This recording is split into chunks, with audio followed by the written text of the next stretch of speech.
দাদা চা খাও নাকি? চা হ্যাঁ, কেমন স্যার? দারুণ, সেই ফ্লেভার। কটা বাজে? কটা? এই 4:30 রাত। 4:43, 3:43।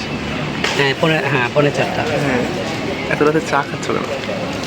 এই ঘুমাচ্ছিল না, ভাবলাম একটু চা খেয়ে আসি। বৌদির কথা মনে পড়ে, বৌদির কথা। हाँ भैया, सेल्फी ले लो भैया, सेल्फी ले लो। তার নাম কে? फारूक बादशाह, फारूक फारूक फारूक ফারুক ভাইয়ের দোকানে চা খাচ্ছি। दुकान की ले लो भैया।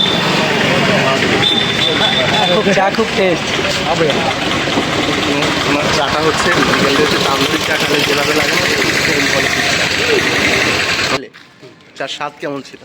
সেই টেস্ট। আসলে সত্যি কথা বলতে চাওয়ালার ব্যবহারটাও ভালো। হ্যাঁ, আর তামিলনাড়ুতে অন্তত ভেলোরে আমি এই এত স্বাদের চা পাইনি, সেটাই এই জন্য এত রাতে চা খেতে আসি। আমার খুব ভালো লাগলো। আর আর চার মজার কোয়ালিটি ব্যাপার তো হলো, খুব গুড।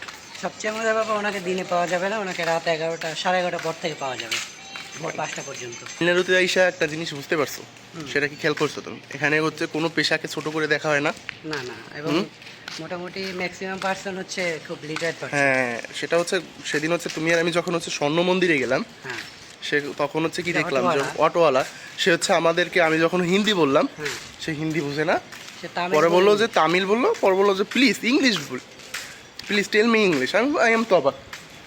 তারপর সে আমাকে ইংলিশে তো পুরো রোডটা ডিজিগনেশন দিয়ে দিল, সব ঘুরিয়ে ঘুরিয়ে দেখালো, প্লাস সব কিছু বললো। জিনিসটা আমার কাছে খুবই ভালো লাগছে। আর এই যে চাওয়ালা, চাওয়ালাও তো সেই এডুকেশন হ্যাঁ পাচ্ছে।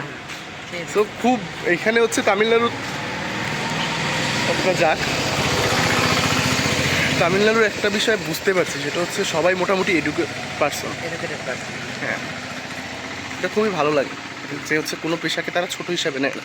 এবং বড় শিক্ষিত লোকজন, কেউ চা বিক্রি করছে বা ভালো জব তো আছেই, প্লাস ধরো একজন শিক্ষিত পার্সন চা বিক্রি করতেও তার মানে ই করতে লাগে না, সে এটাকে পেশাটাকে ছোট মনে করছে না, বা অটো চালাচ্ছে, হ্যাঁ পেশাটাকে তারা ছোট মনে করে, সব পেশাই সমান।